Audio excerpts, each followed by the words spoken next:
ஆண்டவருடைய நாமத்துக்கு மகிமை. எல்லாரும் நாம் வேதத்தை திருப்பி கலாத்தியருக்கு எழுதின நிருபம். அப்போஸ்தலனாகிய பவுல் கலாத்தியருக்கு எழுதின நிருபம் 6ஆம் அதிகாரம், அதிலே 9வது வசனத்தை நான் வாசிக்கிறேன். ஆமென். ஒரு முறை நான் வாசிக்கிறேன், அடுத்த முறை நீங்கள் எல்லாரும் சேர்ந்து என்னோடு கூட வாசிக்க வேண்டும். இது நீங்க வேதத்தை திருப்புறதுக்கு நான் உங்களுக்கு தர்ற நேரம். ஆண்டவருக்கு ஸ்தோத்திரம். நான் முதலாவது வாசிக்கிறேன். நன்மை செய்கிறதில் சோர்ந்து போகாமல் இருப்போமாக, நாம் தளர்ந்து போகாதிருந்தால் ஏற்ற காலத்தில் அறுப்போம். சேர்ந்து வாசிக்கலாமா? நன்மை செய்கிறதில் சோர்ந்து போகாமல் இருப்போமாக, நாம் தளர்ந்து போகாதிருந்தால் ஏற்ற காலத்தில் அறுப்போம். ஆண்டவருடைய நல்ல நாமம் மகிமைப்படட்டும். இந்த ஜெப நாட்களிலே நாம் ஸ்தோத்திரம் கலாத்தியர் புஸ்தகத்தை தியானிக்க ஆண்டவர் நமக்கு உதவி செய்தார். ஆண்டவருக்கு ஸ்தோத்திரம்.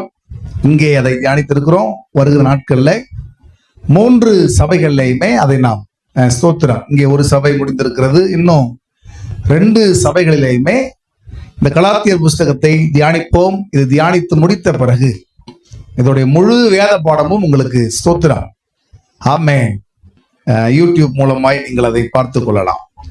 ஆண்டவருடைய நாமத்துக்கு மகிமை உண்டாகட்டும். அப்போஸ்தலனாகிய பவுல் இந்த கலாத்திய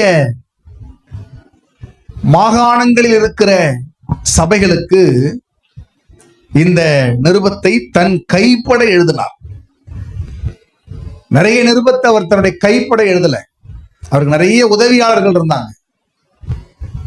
சில்வான் இருந்தார், தீர்த்து இருந்தார், தீமோத்தேயு இருந்தார். இப்படிப்பட்ட ஆட்கள் எல்லாம் இருந்து அவருக்கு சில நிருபங்களை எழுத உதவி செய்தார்கள். ஆனா இந்த கலாத்தியா நாடுகளில் இருக்கிற இந்த சபைகளுக்கு பவுல் தன்னுடைய சொந்த கையினாலே எழுதினார். 11ஆம் வசனத்துல அவரே சொல்லுகிறார், என் கையெழுத்தாய் எவ்வளவு எழுதினேன் என்று பாருங்கள். ஆண்டவருடைய நாமத்துக்கு ஸ்தோத்திரம் உண்டாகட்டும். சரி, இந்த கலாத்திய நிருபத்தை நீங்கள் வாசிக்கும் போது 6 அதிகாரங்கள் உண்டு. இதை நீங்க வேத பாடத்துல இதை நீங்க ஒவ்வொரு வசனமாகவோ ஒவ்வொரு ஸ்தோத்திரம் பிரிவுகளாகவோ நீங்க பார்க்க முடியும். அதனால நான் உங்களுக்கு வேத பாடம் போல உங்களுக்கு நடத்தாம ஆண்டவருக்கு ஸ்தோத்திரம் நான் வாசித்த வசனத்தில் இருக்கிற சத்தியத்தை விளக்க விரும்புகிறேன். ஆனாலும் இந்த புஸ்தகத்தை நீங்க புரிந்து கொள்ள வேண்டுமானா 6 அதிகாரங்கள், முதல் 2 அதிகாரங்கள்ல பவுல் தன்னுடைய சொந்த வாழ்க்கையை வைத்து தர்க்கம் பண்ணுகிறார். இந்த நிருபமே ஒரு ஸ்தோத்திரம் கலாத்திய சபைகளோடு பண்ணுகிற தர்க்கம். கலாத்திய சபைகளுக்கு ஸ்தோத்திரம் ரொம்ப எச்சரிப்பின் செய்தியாய் ஆமென் பவுல் இதை எழுதினார். ரொம்ப கோபம் கொண்டு எழுதினார். ஆண்டவருக்கு ஸ்தோத்திரம் உண்டாகட்டும். சரியா? அதனால தன்னுடைய சொந்த வாழ்க்கையை மையமாய் வைத்து தன்னுடைய சொந்த அனுபவங்களை வைத்து ஸ்தோத்திரம் அந்த சபையாருக்கு சில விஷயங்களை புரியும்படி செய்தார். அவங்க பவுலையும் பவுலுடைய ஊழியத்தையும் தவறாய் புரிந்து வைத்திருந்தார்கள். காரணம், அவர்கள் ஆரம்ப நாட்களில் பவுலை நல்லதா அறிந்து வைத்திருந்தாங்க. ஆனால் ஸ்தோத்திரம் நியாயப்பிரமாணத்தை வலியுறுத்துகிற சில கள்ள போதகர்கள் சபைகளுக்குள்ளே நுழைந்து பவுலின் மேல் இருந்த அவர்களுடைய பார்வையை அவர்கள் திருப்பி விட்டார்கள். பவுல் ஒரு அப்போஸ்தலன் கிடையாது, பவுல் ஒரு நியாயமான ஆள் கிடையாது, பவுல் ஒரு நல்ல மனுஷன் கிடையாது, அவன் சொல்லுகிற சுவிசேஷம் உண்மையான சுவிசேஷம் கிடையாது, அவன் பிரமாணத்துக்கு விரோதமாய் பேசுகிறான், ஆண்டவர் கொடுத்த கட்டளைகளுக்கு விரோதமாய் பேசுகிறான் என்று அவனுடைய தனிப்பட்ட வாழ்க்கையையும் அவனுடைய ஊழியத்தையும் அவனுடைய அழைப்பையும் அவர்கள் தவறாய் அன்றைக்கு சித்தரித்திருந்தார்கள். சபைகளிலே அநேகர் இதில் இழுப்புண்டு போனாங்க. ஆரம்பத்துல ஸ்தோத்திரம் இதை ரொம்ப பவுலுடைய ஊழியத்தையும் வாழ்க்கையையும் அவனுடைய பிரசங்கத்தையும் நியாயம் என்று நம்பினவர்கள் பின் நாட்கள்ல இப்படிப்பட்டவருடைய வார்த்தைகளை கேட்டு அதை அப்படியே நம்பினார்கள். அதனாலதான் ஸ்தோத்திரம் 1வது அதிகாரத்தில் அவர் சொல்லுகிறார், மனுஷராலும் அல்ல, மனுஷர் மூலமாயும் அல்ல. ஆண்டவருக்கு ஸ்தோத்திரம். முதல் நாள் நடத்தும் போது நான் உங்களுக்கு அந்த சிந்தனையை வைத்தேன் உங்க மனசுல. எதையும் நான் மனுஷனிடத்திலிருந்து பெறவே இல்லை. எந்த மனுஷனும் எனக்கு அங்கீகாரத்தை தரல. எந்த மனுஷனும் இந்த ஊழியத்துக்கு என்ன கை வைத்து ஜெபித்து அனுப்பல. எந்த மனுஷனும் நீ இப்படிதான் பேசணும், இப்படிதான் பிரசங்கம் பண்ணணும் என்று எனக்கு கற்றுத்தரவில்லை. ஆண்டவருக்கு ஸ்தோத்திரம். நான் பண்ணுகிறேனே பிரசங்கம் இயேசுவை பற்றி, அதை ஒரு மனுஷனால் பெற்றதும் இல்லை, கற்றதும் இல்லை. ஆண்டவருடைய ஊழியத்தை செய்ய வருகிற ஒரு சூழ்நிலை வரும்போது நான் மாம்சத்தோடும் இரத்தத்தோடும் ஆலோசனை பண்ணவில்லை. அப்போஸ்தலர்களிடத்துல போய் என்ன செய்யலாம் ஏது செய்யலாம் நான் யார்கிட்டையும் கேட்கல. அப்படி ஒரு முறை நான் எருசலேமுக்கு போயிருந்தேன். அப்படி போகும்போது அங்கே பேதுருவையும் யாக்கோபையும் தவிர வேற யாரையும் பார்க்கலப்பா. யாரும் எனக்கு ரெக்கமெண்டேஷன் பண்ணி, யாரும் எனக்கு சிபாரிசு செய்து இந்த பெரிய ஊழியத்தில் என்னை கொண்டு வந்து நிறுத்தவில்லை. தேவனே என்னை நிறுத்தினார். அல்லேலூயா. ஆண்டவருக்கு ஸ்தோத்திரம். தேவனே என்னை நிறுத்தினார். தேவனே இந்த கனமான ஊழியத்தை எனக்கு தந்தார். தேவனே இந்த வெளிப்பாட்டை எனக்கு தந்தார். ஆண்டவருடைய நாமத்துக்கு ஸ்தோத்திரம். அல்லேலூயா. அரபி தேசத்திற்கு போய் 3 வருஷம் யாருக்கும் தெரியாத இடத்திலே பவுல் இருந்து தேவனுடைய பிரமாணங்களை கற்றுக்கொண்டான். தேவனுடைய வழிகளை கற்றுக்கொண்டான். அப்போ இதை வைத்து முதல் 2 அதிகாரங்கள்ல தர்க்கம் பண்ணுகிறார், வாதாடுகிறார். அடுத்த 2 அதிகாரங்களுக்கு வருவீங்கன்னா, 3, 4 அதிகாரங்களுக்கு நீங்க வருவீங்கன்னா, ஆண்டவருக்கு ஸ்தோத்திரம், இறையியல் ரீதியா உபதேச ரீதியாய் காரியங்களை வைத்து ஸ்தோத்திரம் எழுதுகிறார். நியாய பிரமாணத்தையும் கிருபையையும் ஆமென் ஒப்பிட்டு ஒப்பிட்டு ஒப்பிட்டு. நியாய பிரமாணம் யாரையாவது பூரணப்படுத்துச்சா? நியாய பிரமாணத்தை ஸ்தோத்திரம் கை கொள்ளுகிறவர்கள் இன்றைக்கு வரைக்கும் ஸ்தோத்திரம் தண்டனைக்கு உட்பட்டவர்களா இருக்கிறாங்க. ஆனால் இயேசு நமக்காக அவர் சாபமாகி நியாய பிரமாணத்தின் சாபங்களுக்கு நம்மை நீக்கி மீட்டார் என்று ஸ்தோத்திரம் ஒரு பெரிய செய்தியை அங்க சொல்லுகிறார். அதனால நியாய பிரமாணத்தை நீங்க நம்பி போகாதுங்க. நியாய பிரமாணம் எந்த மனுஷனையும் அது முழுமைப்படுத்தல, பூரணப்படுத்தல, அது ஒன்றுக்கும் உதவல. ஆபிரகாமோடு கூட தான் பண்ணினார் ஆண்டவர் அந்த விருத்த சேதன உடன்படிக்கையை. ஆபிரகாம் கூட தான் பண்ணார். ஆனா அவன் விருத்த சேதனம் பண்ணினான், இன்னொரு பக்கம் கர்த்தரை விசுவாசித்தான். ஆனா ஆண்டவர் எதை நீதியா எண்ணினார்? அவனுடைய விசுவாசத்தை நீதியாக எண்ணினார். ஆபிரகாம் தேவனை விசுவாசித்தான், கர்த்தரை நீதியாக எண்ணினார். அதைத்தான் சொல்லுகிறார் அங்கே.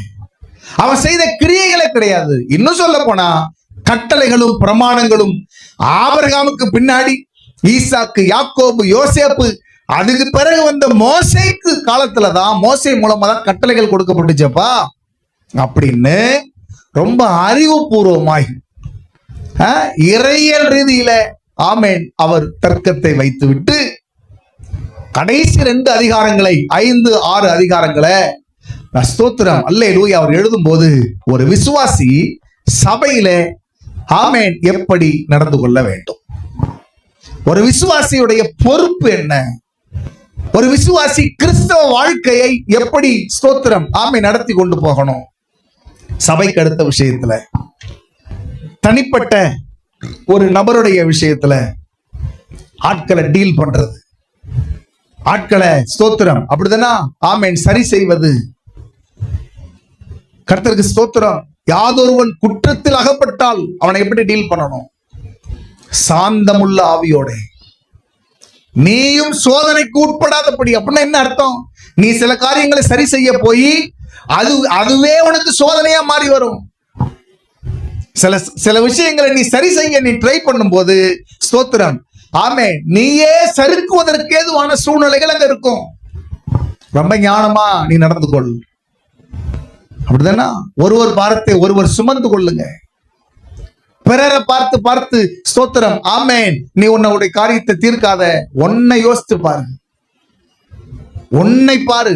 சிலுவையின் வெளிச்சத்துல, கல்வாரி வெளிச்சத்துல ஆண்டவருக்கு ஸ்தோத்திரம். அதைத்தான் பவுல் எழுதுகிறார். இப்படி சொல்லுகிற இந்த ஆலோசனைகள்ல அவர் சொல்லுகிறார், ஆண்டவருக்கு ஸ்தோத்திரம், ஆமென், நன்மை செய்கிறதில் சோர்ந்து போகாமல் இருப்போமாக சொல்லிவிட்டு அதை எப்படி முடிக்கிறார் பாருங்க. நாம் தளர்ந்து போகாதிருந்தால் ஏற்ற காலத்திலே அறுப்போம். ஆண்டவருக்கு ஸ்தோத்திரம். அல்லேலூயா. சோர்ந்து போகாதிருங்கள். எதில் சோர்ந்து போகாதுங்க? நன்மை செய்கிறதிலே சோர்ந்து போகாதிருங்கள். நன்மை செய்கிறதிலே சோர்ந்து போகாதிருங்கள். ஸ்தோத்திரம். இதை சொல்லிவிட்டு இன்னொரு வார்த்தையையும் அங்கே அவர் பிரயோகப்படுத்துகிறார். தளர்ந்து போகாதிருந்தால் ஸ்தோத்திரம், நாம் ஏற்ற காலத்திலே அறுப்போம். ஆண்டவருடைய நாமத்துக்கு ஸ்தோத்திரம். சோர்ந்து போகாதிருப்போமாக என்று சொல்லுகிற பவுல் இங்கே தளர்ந்தும் போக வேண்டாம் என்று அவர் இங்கே சொல்லுகிறதை நம்மால பார்க்க முடியும். ஆண்டவருக்கு ஸ்தோத்திரம். சோர்ந்து போகுதல் அப்படிங்கிறது என்ன? கடந்த காலத்திலே ஆமென் ஸ்தோத்திரம் அல்லேலூயா நாம் சந்தித்த ஏதோ ஒரு சூழ்நிலை நம்மளை உற்சாகம் இழக்க பண்ணினது. நாம் சந்தித்த ஏதோ ஒரு கசப்பான அனுபவம், நாம் சந்தித்த ஏதோ ஒரு ஏமாற்றமான அனுபவம், நாம் சந்தித்த ஏதோ ஒரு விருப்பம் இல்லாத ஒரு அனுபவம், ஸ்தோத்திரம் அல்லேலூயா, நம்மை சோர்ந்து போக பண்ணிச்சு. சோர்ந்து போக பண்ணிச்சு. இப்ப பவுல் என்ன சொல்லுகிறார்? கடந்த காலத்திலே உன்னை சோர்ந்து போக பண்ணின நிறைய விஷயங்கள் உண்டு. அதுக்காக நீ இப்பொழுது செய்து கொண்டு வருகிற எந்த நற்கிரியைகளையும் நீ செய்ய தவற விட்டுறாத. அதான் ஒரு அர்த்தம். ஆண்டவருக்கு ஸ்தோத்திரம். கடந்த காலத்துல நீ ஏமாந்து போனது உண்மை. கடந்த காலத்திலே ஸ்தோத்திரம் சில காரியங்களிலே தோற்று போனது உண்மை. நீ நினைச்சது போல உன் சூழ்நிலை இல்லை, நீ விரும்பினது போல உன்னுடைய வாழ்க்கை இல்ல, உன் குடும்பத்தின் நிலைமை இல்ல. ஸ்தோத்திரம். பவுல் சொல்லுகிறது போல நான் சொல்லுகிறேன், இதெல்லாம் நம்மை சோர்ந்து போக பண்ணினது உண்மை. இப்படிப்பட்ட சோர்வுகள் தாக்குகிறதுனாலே நமக்கு எதுக்குப்பா வம்பு என்று சொல்லி நீங்கள் ஏற்கனவே செய்து கொண்டிருக்கிறதை நிறுத்தி விடாதிருங்கள் என்பதுதான் பவுலுடைய அக்கறை அந்த கலாத்திய சபை மேலே. ஆண்டவருடைய நாமத்துக்கு ஸ்தோத்திரம் உண்டாகட்டும். ஏன் சோர்ந்து போனோம்? ஏன் சோர்வு வந்தது நமக்கு? ஆண்டவருக்கு ஸ்தோத்திரம் உண்டாகட்டும். தாவீதை கேட்டால் சொல்லுவான், 109 சங்கீதம் 5 வசனத்திலே ஸ்தோத்திரம் அவனுடைய அனுபவத்தை சொல்லுகிறான். நான் நிறைய பேருக்கு நன்மை செய்கிறேன், சிலர் படுகிற கஷ்டங்களை பார்க்கும்போது என்னால் பொறுத்து கொள்ள முடியல. அப்படிதானா யோபு சொன்னது போல, அநேகருக்கு நான் காளை போல் இருந்தேன். நடக்க முடியாத ஆட்களை தூக்கிட்டு போயிருப்பான். அப்படிதானா? கர்த்தருக்கு ஸ்தோத்திரம். அநேகருக்கு கண்ணை போல் இருந்தேன். இதெல்லாம் அவர் சொல்லிவிட்டு ஸ்தோத்திரம். இப்போ எல்லாரையும் நான் பரிகாசம் பண்றாங்க. இப்போ சங்கீதக்காரனுடைய அனுபவம் அதுதான். அவன் எழுதுகிறான், கர்த்தாவே ஸ்தோத்திரம், நன்மைக்கு பதிலாக எனக்கு தீமை செய்கிறார்கள். தீமை செய்கிறார்கள். நிறைய நேரத்தில் நம்ம என்ன நினைக்கிறோம்? நான் ஒருவருக்கு நன்மை செய்கிறேன், அவருக்கு உதவியா இருக்கிறேன், திரும்ப அவர் எனக்கு என்னதான் செய்யணும் சொல்லுங்க, கொஞ்சம் நன்மைதான் செய்யணும். ஆண்டவருடைய நாமத்துக்கு ஸ்தோத்திரம். என்ன சொல்லுகிறான்?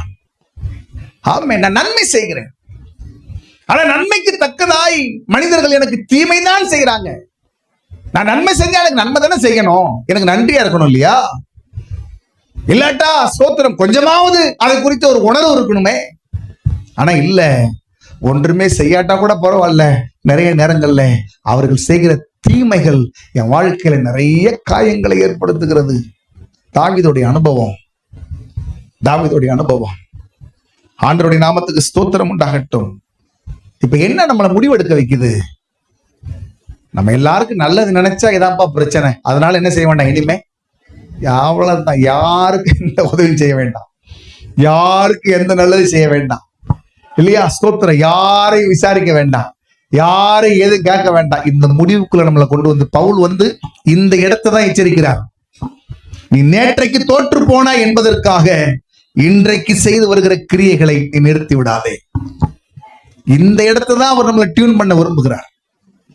இந்த இடத்துலதான் நம்மை சரி பண்ண விரும்புகிறார். தளர்ந்து போகாதிருப்போமானால் ஏற்ற காலத்துல நாம் அறுப்போம். ஏன் சோர்வு நமக்கு? நான் சொன்னேன், நாம் செய்த நன்மைக்கு தக்க பலன் நமக்கு இல்லாததுனால நமக்கு வருகிற சோர்வு. இன்னொன்னு சொல்லட்டுமா? ஆவிக்குரிய வாழ்க்கையில நம்ம பக்திக்கு ஏற்ற பலன் நமக்கு நிறைய நேரத்துல வர்றதில்லை. எலியாவை போய் கேட்டா சொல்லுவான், ஆமென் ஸ்தோத்திரம். ஆண்டவர் கேட்டார், எலியாவே உனக்கு இங்க என்னப்பா வேலை? உனக்கு இங்க என்ன வேலை? அவன் சொன்னான், 1 ராஜாக்கள் 19:14 ஆண்டவரே, நான் கர்த்தருக்காக வெகு வைராக்கியமாயிருந்தேன். வெகு வைராக்கியமா இருந்தேன். எல்லாரும் பாகால் பாகால்னு போனப்போ நான் மாத்திரம் தான் கர்த்தரே தெய்வம் என்று சொல்லி ஸ்தோத்திரம் அக்கினி இறக்கி நிரூபிச்சேன். அக்கினி இறக்கி நிரூபிச்சேன். உம்மேல் வைத்திருந்த வைராக்கியத்தினால 850 ஆமீன் பாகால் தீர்க்கதரிசிகள் நான் கொன்று போட்டேன். ஆனா இப்போ ஸ்தோத்திரம் எல்லாரை விட ஒரு பரிதபிக்கப்படத்தக்க ஒரு இடத்துல நான் நிக்கிறேனே. உம்முடைய தீர்க்கதரிசிகள் எல்லாரையும் கொண்டு போட்டாங்க, நான் ஒருத்தன் தான் மீதியா இருக்கிறேன். என்னையும் கொன்று போட அந்த அம்மா பிளான் பண்ணிட்டு இருக்கா. நீ என்னை காப்பாற்ற கூடாதா? என் சத்துருக்கள்கிட்ட எனக்காக பழி வாங்க கூடாதா? எனக்காக நீ எதையாவது செய்யக்கூடாதா? இல்லையா? ஸ்தோத்திரம். நம்ம பக்திக்கேற்ற அந்த பிரதிபலன் வராததுனால, நம்முடைய பக்திக்கேற்ற தேவனுடைய செயல் உடனே வெளிப்படாததுனாலே நிறைய நேரத்துல சோர்ந்து போறோம். இதே சோர்வு எலியாவுக்கு மட்டும் இல்ல, ஆசாப் என்கிற, நல்ல கவனிங்க ஸ்தோத்திரம், ஒரு ராக தலைவன். அவன் தேவாலயத்துல ஆராதனை நடத்தக்கூடிய ஸ்தோத்திரம் அப்படிப்பட்ட ஒரு மனுஷன் அவன். அவன் சொல்லுகிறான், நான் துன்மார்க்கருடைய வாழ்வை காணும் போது என்னால பொறுத்து கொள்ளவே முடியலப்பா. அவர்கள் விரும்புவதிலும் அதிகமாய் நடந்தேறுகிறது. அவர்கள் கண்கள் கொழுப்பினால் எடுப்பாய் பார்க்கிறது. ஆனா நான் என்ன பண்ணிட்டே இருக்கேன்? விருதாவாகவே என் இருதயத்தை சுத்தம் பண்ணி குற்றம் இல்லாமையிலே என் கைகளை கழுவுகிறேன். அர்த்தம் என்ன? நான் ஏற்கனவே நல்லாதான் இருக்கேன், ஆனா இன்னும் ஜெபம் பண்றேன், பரிசுத்தமாகிறவன் இன்னும் பரிசுத்தமாகட்டும் சொல்லி என்னை இன்னும் என்னை ஷார்ப் பண்ணிட்டே இருக்கேன். என்னை கூர்மையாக்கிட்டே இருக்கிறேன். என்னை ஸ்தோத்திரம் இன்னும் ஆமென் அல்லேலூயா துப்புரவாய் என்னை பார்த்துக்கிட்டே இருக்கேன். குற்றம் இல்லாமையிலே கைகளை கழுவுகிறேன். ஏதாவது செஞ்சிருந்தேன்னா நான் கை கழுவுறதுல ஒரு நியாயம். நான் ஏதாவது ஒரு தப்பு பண்ணியிருந்தேன்னா, ஏதாவது ஸ்தோத்திரம் நான் இப்படி போய் ஆண்டவர்கிட்ட மன்னிப்பு கேட்கிறதோ ஸ்தோத்திரம் சுத்திகரிக்கிறதோ ஒரு நியாயம் இருக்கிறது. ஆனா ஸ்தோத்திரம் குற்றமில்லாமலேயே என் கைகளை கழுவுகிறேன். ஆனாலும் நீர் என்ன எப்படி, எனக்கு எந்த மறு உத்தரவு நீர் சொல்லுகிறது இல்லையே ஆண்டவரே, எந்த பதிலும் நீர் எனக்கு சொல்லுகிறது இல்லையே, எந்த உத்தரவும் நீர் எனக்கு தருகிறது இல்லையே. நம்முடைய பக்தி உள்ள வாழ்க்கையில நிறைய நேரத்துல ஸ்தோத்திரம் இப்படிப்பட்ட நிலைகள் வரும்போது நம்ம சோர்ந்து போகிறோம். நான் சொன்னேன், எரேமியா ஒரு கட்டத்துல அவன் ஆண்டவருடைய வாயா இருக்கிறவன், தீர்க்கதரிசி. அவன் சொல்றான், உம்மை நம்ப முடியலையப்பா, நீர் நம்பப்படாத ஊற்றை போலவும் வற்றி போகிற ஜலத்தை போலவும் இருப்பீரோ. பிறகு ஆண்டவர் அவனை திட்டுறாரு, அது வேற கதை. ஆனாலும் ஸ்தோத்திரம் ஆவிக்குரிய வாழ்க்கையில நிறைய நேரத்துல ஸ்தோத்திரம் நம்முடைய ஜெபங்களுக்கு, நம்முடைய பக்திக்கு, ஆண்டவருக்கு ஸ்தோத்திரம், நம்முடைய வைராக்கியத்துக்கு, நம்முடைய பிரதிஷ்டைக்கு, நம்முடைய வாழ்க்கையில உடனடியாய் பதில்கள் வராததுனாலே நிறைய நேரத்துல சோர்ந்து போயிடுறோம். நான் ஜெபம் பண்ண தானே செய்யறேன், ஏன் எனக்கு ஆண்டவர் இது செய்யறது இல்லை? அப்படிதானே ஸ்தோத்திரம். நான் ஜெபம் பண்ண தானே செய்யறேன், நான் ஆண்டவரை நம்பி இருக்கத்தானே செய்யறேன், எல்லாரும் போல நான் இல்லையே. ஸ்தோத்திரம், நான் ஒரு பிரதிஷ்டையோட தானே வாழ்றேன், நான் ஒரு பொருத்தனோட தானே வாழ்றேன். காலையில் எழும்பி தேவ சமூகத்திலிருந்து தானே என்னுடைய நாளையே துவக்குகிறேன். ஆனாலும் ஸ்தோத்திரம் அந்த பதிலை நான் பார்க்க முடியலையே. ஆண்டவருக்கு ஸ்தோத்திரம் உண்டாகட்டும். பவுல் நமக்கு எழுதி நம்மளை உற்சாகப்படுத்துகிறார், ஏற்ற காலத்திலே அறுப்போம். அல்லேலூயா. தேவன் குறித்திருக்கிற காலத்துல நாம் அறுப்போம். அப்படிதானா? கர்த்தருடைய நாமத்துக்கு ஸ்தோத்திரம் உண்டாகட்டும். அப்போ இப்படிப்பட்ட நிலை வரும்போது ஸ்தோத்திரம், அதுதான் நம்மளை சோர்வுக்குள்ளாக்கி போதும் என்கிற இடத்துக்கு நம்மளை கொண்டு வந்துருது. போதும்பா, ஊழியம் செஞ்சதெல்லாம் போதும் போதும் போதும் அப்படி சொல்லுவோம்ல இல்லையா? ஸ்தோத்திரம். உபவாச ஜெபத்துக்கு வரீங்களா? போதும் வந்தது. ஊழியத்துக்கு வரீங்களா? போதும் போதும். ஆண்டவருக்கு ஸ்தோத்திரம். போதும் அப்படிங்கிற நிலைமைக்கு வந்துடுறோம். பிரயாசப்பட்டது போதும், ஆலயத்துக்கு வந்தது போதும், காணிக்கை கொடுத்தது போதும், அப்படித்தான் ஊழியம் செஞ்சது போதும், ஆமேன், ஆத்துமக்களை ஆதாயம் பண்ண போதும் அப்படின்னு நம்ம நிறுத்தி கொள்ளுகிறோம். ஆனா பவுல் என்ன சொல்றாரு? வாழ்க்கையில சோர்வு வந்தது உண்மைதான், நீ சில காரியங்கள் நிமித்தம் தோற்று போனது உண்மைதான். ஆனா இந்த சூழ்நிலைகள் உன்னை அடுத்த அடி எடுத்து வைக்க விடாதபடிக்கு, உன்னை தடுக்காதபடி உன்னை பார்த்துக்கோ. நீ ஏற்கனவே செய்து கொண்டிருக்கிற உன்னுடைய நற்கிரியைகளை நிறுத்தி விடாதபடி பார்த்துக்கோ. நம்ம பிரச்சனை என்னன்னா, ஸ்தோத்திரம், எடுத்தன் கவுத்தன் ஒரு முடிவு எடுத்துருவோம். இது பிடிக்கலையா, இது வேண்டாம், நிறுத்திடுவோம். பாருங்க, இது நம்ம எல்லாருக்குள்ள இருக்கிற பிரச்சனை. இப்ப பவுல் இந்த இடத்துல தான் நம்மளை சரி பண்ண விரும்புகிறார். நேற்றைக்கு ஒரு இழப்பை சந்தித்தாய் என்பதற்காக நாளைக்கானத நீ தப்பா முடிவு எடுத்துறாத. தளர்ந்து போகாதிருப்போமானால் ஏற்ற காலத்துல நாம் அறுப்போம். அல்லேலூயா. ஆண்டவருடைய நாமத்துக்கு ஸ்தோத்திரம். ஆண்டவர் சொன்னார் ஓசியா புஸ்தகத்துல 6ஆம் அதிகாரம் 11ஆம் வசனத்துல, யூதாவே உனக்கு ஒரு அறுப்பு காலம் நியமிக்கப்பட்டிருக்கிறது. அல்லேலூயா. நம்ம அதை நம்பணும். நம்ம நம்பணும். கர்த்தருக்கு ஸ்தோத்திரம். நான் சொன்னது போல உங்களுக்கு உடனடியாய் தேவனுடைய கிரியைகளை நம்ம வாழ்க்கையில பார்க்க முடியாம இருந்திருக்கலாம். உடனடியா ஆண்டவருக்கு ஸ்தோத்திரம். தேவன் எதையும் நமக்கு வெளிப்படுத்தி காண்பிக்காம இருந்திருக்கலாம். தேவன் எதையும் நம்முடைய வாழ்க்கையில செய்யாம இருந்திருக்கலாம். ஆனால் ஆமேன், ஸ்தோத்திரம், வேதம் ஒன்றை நிச்சயப்படுத்துகிறது, நமக்கு ஒரு அறுப்பு காலம் உண்டு. அப்போ கர்த்தர் இந்த காலை நேரத்துல, இந்த ஜெப நாட்கள் முடியும் போது நமக்கு அவர் சொல்ல விரும்புகிறது என்ன? போதும் என்று நின்று விட்ட இடத்திலிருந்து அவர் விரும்புகிற இடத்துல கொண்டு வந்து நம்மை நிறுத்த விரும்புகிறார். அல்லேலூயா. எதோட நீங்க போதும் நிக்கிறீங்க?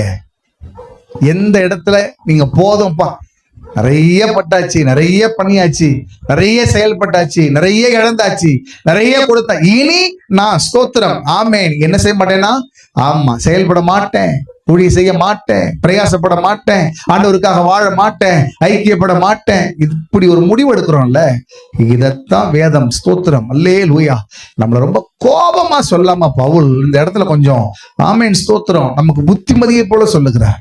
சோர்ந்து போகாதுங்க, தளர்ந்து போகாதிருப்போம், ஆனால் ஏற்ற காலத்திலே நாம் அறுப்போம். அதனால நான் உங்களுக்கு சொல்றேன், நீங்கள் சந்தித்த கசப்பான அனுபவங்கள் இருக்கலாம், அந்த கசப்பான அனுபவங்களை வைத்து நீங்கள் ஏற்கனவே செய்து கொண்டிருக்கிற, கர்த்தருக்கென்று செய்கிற, மனிதர்களோடு கூட செய்கிற ஆண்டவருக்கு ஸ்தோத்திரம் எந்த நற்கிரியைகளையும் நீங்கள் நிறுத்தி விடாதுங்க. உங்க பண்புகளை மாற்றிக்கொள்ளாதீங்க, உங்க முடிவுகளை மாற்றிக்கொள்ளாதீங்க, உங்க சுபாவத்தை மாற்றிக்கொள்ளாதீங்க. ஆண்டவருடைய நாமத்துக்கு ஸ்தோத்திரம். புரியுதா? ஆமென். அல்லேலூயா. ஸ்தோத்திரம். ஆமென். உங்க தீர்மானங்களை மாற்றிக்கொள்ளாதீங்க, உங்களுடைய பழக்க வழக்கங்களை மாற்றிக்கொள்ளாதீர்கள். அதைத்தான் பவுல் சொல்லுகிறார். ஆமா, ஏமாற்றம் வந்தது, மனிதர்கள் ஏமாற்றினார்கள், மனிதர்கள் கைவிட்டார்கள், மனிதர்கள் மறந்து போனார்கள். ஆண்டவருக்கு ஸ்தோத்திரம். நான் நினைச்சது போல வாழ்க்கை இல்லை, நான் நினைத்தது போல குடும்ப நிலை இல்லை, உண்மைதான். அதற்காக நாளைக்கானதை ஸ்தோத்திரம் தவறான முடிவுகள் எடுத்துறாதீங்க என்கிறதுதான் பவுலுடைய இந்த நிலை. ஏன்னா ஸ்தோத்திரம், பவுல் எப்படிப்பட்ட ஆள் தெரியுமா? பிலிப்பு சபைக்கு சொல்லுகிறார். அவர் சும்மா வெறும் வாயால சொல்லிட்டு போகிற ஆள் கிடையாது. அவர் சொல்லுகிறார், பின்னானவைகளை மறந்து. அப்படின்னு அர்த்தம் என்ன? நேற்றைக்கு வரைக்கும் என் வாழ்க்கையில என்ன நடந்துச்சோ அதான் அதோடைய அர்த்தம். நேற்றைக்கு வரைக்கும் என் வாழ்க்கையில என்ன நடந்துச்சோ, சரி, என்ன நடந்துச்சு? பவுலுக்கு போன இடத்துல எல்லாம் நல்ல மாலையை போட்டு கூப்பிட்டு நல்ல விருந்து வச்சு அனுப்புனாங்களா? அடி வெளுத்துட்டான். பட்டணங்கள் தோறும் அடிகளும் காவலும் கட்டுகளும், பட்டணங்கள் தோறும் பட்டணங்கள் தோறும். அவர் சொல்றாரு, அவர் நீங்க 2 கொரிந்தியர் 11ஆம் அதிகாரத்துல திருப்ப வேண்டாம், படிச்சு பாத்தீங்கன்னா ஒரு பெரிய பட்டியலை போடுறார். 1 குறைய 40 அடியாக 5 முறை ஆமேன் அவருடைய சரீரத்துல விழுந்தது. நம்ம உங்களுக்கு சொல்லியிருக்கேன் பல முறை, இயேசு கிறிஸ்துடைய சரீரம் பிக்கப்பட்டிருந்துச்சு, அந்த கேடு அடைந்திருந்ததுன்னு ஏசாயா பாடுகிறார். அவரை பார்க்கத்தக்க ரூபம் இல்லை. எத்தனை அடி? 40 அடிகள். 40 அடிகள். இதே போல பவுல் 5 முறை பட்டிருக்கிறார். கொஞ்சம் யோசித்து பாருங்க அவருடைய உடம்பு எப்படி இருந்திருக்கும். அதைத்தான் இந்த அதிகாரத்தில் நேற்றுக்கு அந்த விளக்கத்தை சொன்னேன் உங்களுக்கு. ஆண்டவருக்கு ஸ்தோத்திரம் உண்டாகட்டும். 17ஆம் வசனத்தில் அவர் சொல்லுகிறார், ஆமென், கர்த்தராகிய இயேசுவினுடைய அச்சு அடையாளங்களை நான் என் சரீரத்திலே தரித்து கொண்டிருக்கிறேன். எதை சொல்றாரு? அவர் போட்ட அடிகள், அவர் போட்ட காயங்கள்.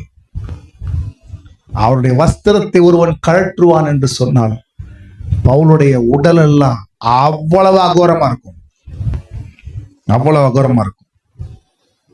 அப்ப அதைத்தான் சொல்லுகிறார் அவர். ஸ்தோத்திரம். அப்போ பின்னானவைகள்னா நேற்று வரைக்கும் எனக்கு இவ்வளவு நடந்துச்சு, நிர்வாணியாய் கிடந்தேன், இரவு முழுவதும் கப்பல் பிரயாணத்தில் விழுந்து கிடந்தேன் சொல்லுகிறார். சொந்த சகோதரரால் வந்த சேதம், கள்ள சகோதரர்களால் வந்த சேதம், பிரயாணத்தினால் வந்த சேதம், ஒரு பெரிய பட்டியல், பெரிய பட்டியல். இதுதான் அவருக்கு பின்னான அனுபவம். நல்ல கவனிங்க, இதுதான் அவருடைய ஆமென் ஸ்தோத்திரம் கடந்த கால அனுபவம். ஆனா அந்த அனுபவங்கள் அவருடைய வேகத்தை தடுத்துடல, அம்மாவா தடுத்து நிறுத்தி விடவில்லை. அந்த அனுபவங்கள் இவர் கிறிஸ்துவுக்கு என்று கொண்டிருந்த நோக்கத்திலிருந்து கொஞ்சம் கூட திசை திருப்பல, கொஞ்சம் கூட திசை திருப்பல. நான் உங்களுக்கு சொல்றேன், நன்மை செய்கிறதில் சோர்ந்து போகாதிருங்கள். ஒருவேளை சோர்ந்து போயிட்டீங்க, தளர்ந்து போகாதுங்கள், தளர்ந்து போகாதிருங்கள். அதுதான் பவுல் எழுதுகிறார். ஸ்தோத்திரம். முடிவை மாத்திக்கிடாதீங்க. நீங்கள் செய்கிற எந்த நற்கிரியைகளையும் நீங்கள் மாற்றிக்கொள்ளாதீங்க, மாற்றிக்கொள்ளாதீங்க. ஸ்தோத்திரம். அல்லேலூயா. ஆமென். மாற்றிக்கொள்ளாதீங்க. உங்க ஜெபத்தை நிறுத்திக் கொள்ளாதீங்க. உங்க விசுவாச அனுபவங்களை நீங்க மாற்றிக்கொள்ளாதீங்க. உங்க பிரதிஷ்டையான வாழ்க்கை முறையை மாற்றிக்கொள்ளாதீங்க. அர்ப்பணித்து நீங்கள் ஒப்பு கொடுத்த விஷயங்களில் இருந்து அதிலிருந்து ஸ்தோத்திர பின்வாங்காதிருங்கள். என்ன வேணா இருக்கலாம், என்ன வேணா இருக்கலாம். உங்களுக்கு தெரியும் நீங்க எந்த விஷயத்துல ஆண்டவரோடு கூட நீங்க ஆமென் ஸ்தோத்திர உடன்படிக்கை பண்ணுனீங்க, உங்களுக்கு தெரியும். எந்த விஷயத்துல ஆண்டவற்றை நீங்க பொருத்தனை பண்ணீங்க, உங்களுக்கு தெரியும். எந்த விஷயத்துல ஆண்டவரோடு நீங்க முடிவெடுத்தீங்க, இதை நான் செய்வேன் ஆண்டவரே, நான் இப்படி வாழ்வேன் ஆண்டவரே, இதை நான் நிறைவேற்றுவேன் ஆண்டவரே. அல்லேலூயா. ஸ்தோத்திரம். ஆமென். பவுல் சொல்லுகிறார் இங்க நமக்கு ஆமென் எச்சரிப்போடு கூட ஆமென் அவருடைய அறிவுரை என்ன?